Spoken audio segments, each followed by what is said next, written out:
What is up, everybody? Once again, this is Debo with another review. This one is Rambo Free, starring, of course, Sylvester Stallone as Rambo, featuring Richard Crenna as Colonel Troutman in his final appearance as Colonel Troutman, and of course, in a small role, Kurtwood Smith as Griggs.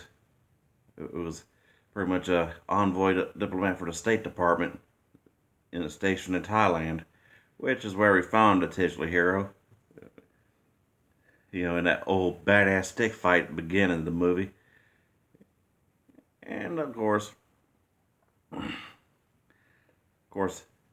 after the events of the second movie, Rambo lives in Thailand at a monastery with monks. As a hand and earns his keep as their handyman.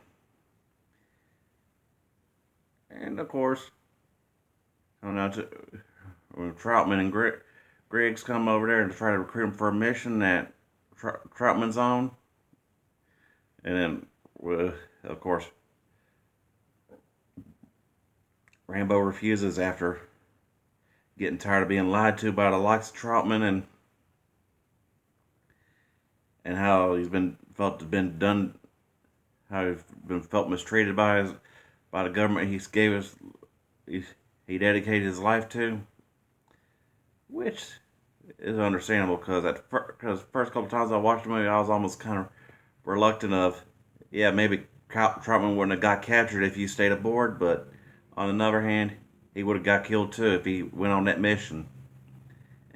And who would have saved him? Who would have saved Troutman if he did go on a mission? Because that's pretty much how the mission was for the sequel, which is basically kind of ripped off Living Daylights, which came first, and that was where Bond goes to Afghanistan and rides with a Mujahideen against the communist overlord Russians.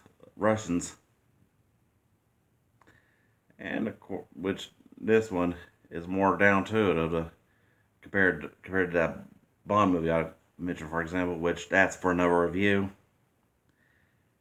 Which, of course, in Rambo Free is pretty much more focused more on that and his efforts to rescue Colonel Troutman while after Troutman got captured on a mission, and then of course Rambo volunteers for a one-man rescue mission, which of course Griggs says, if you get caught, we can neither confirm nor deny your existence. Government, blah blah blah. And I was almost kind of expecting him to get called Rambo a dumbass because I always associated Kurtwood Smith as being Red Foreman compared to other roles he was known for, like in the 80s, like RoboCop and the North and South series. And surprisingly, which is surprisingly, but hey, keep in mind, Rambo Free came long before that '70s show, so there's that. But oh man, talking about all the badassery of this movie, I gotta say it was practically on par with the second in the Rambo movies. Even with an even higher body count that almost basically got up to the triple digits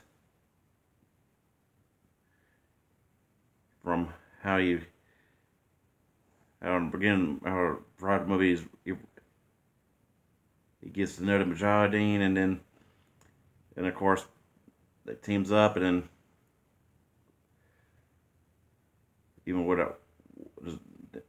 even after one attack, after a game of some sort of game that required like an animal carcass and horses, it was almost like a poor man's polo.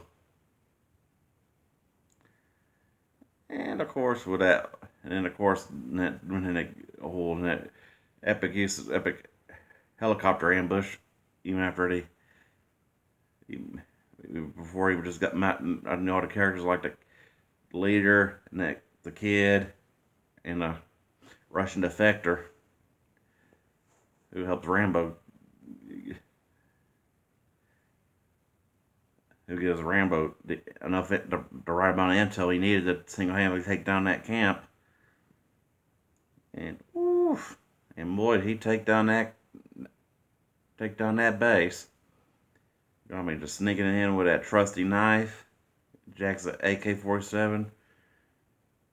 After one attempt to rescue Troutman, and then just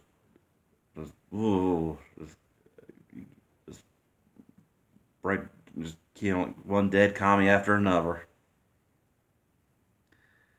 And man, talking about AIDS, it was almost like a ass load of dead commies in this film. Because they know not to fuck with Rambo.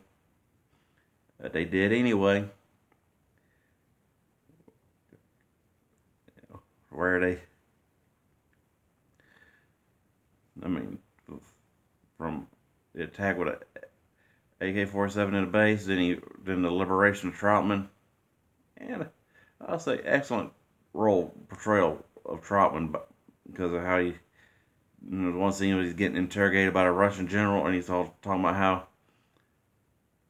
how the Afghans couldn't take, how they took down the British and Genghis Khan, and eventually the Russians.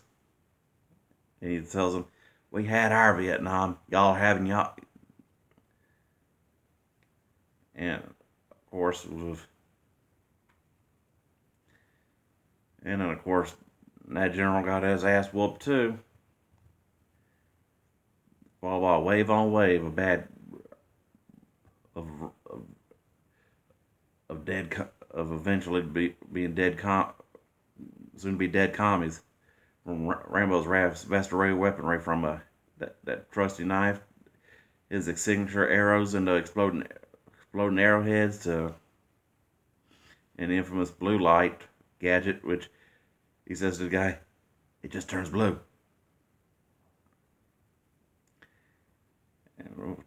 And even a Dragonov or two in there, that too, as well. I mean, oof, that was a epic action, and it was almost the most violent one up until 2008 until the fourth one, and that's for another review too. And man, and talk about some even one or seeing the epicness where he got that after whooping a bunch of Spetsnaz ass, and even Jack's an attack chopper and takes down a tank battalion and woof, and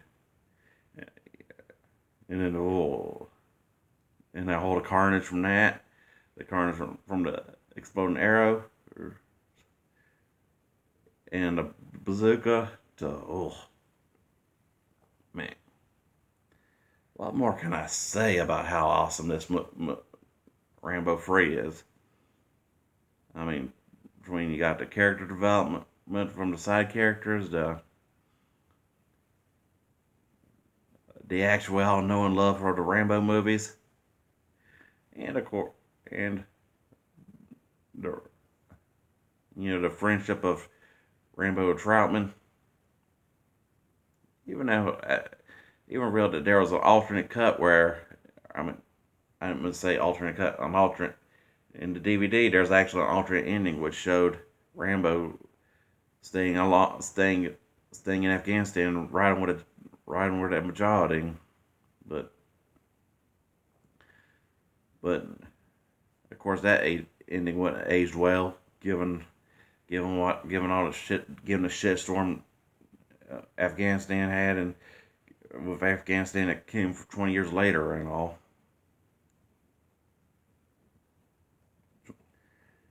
And of course,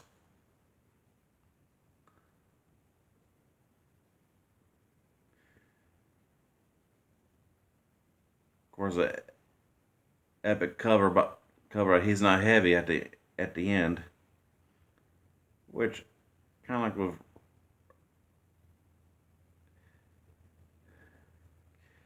like with the second one where Stallone's brother Frank actually did a song at the end of the second Rambo, but which I didn't mean. Kind of should have mentioned in my review of the second one. I just did prior to this, but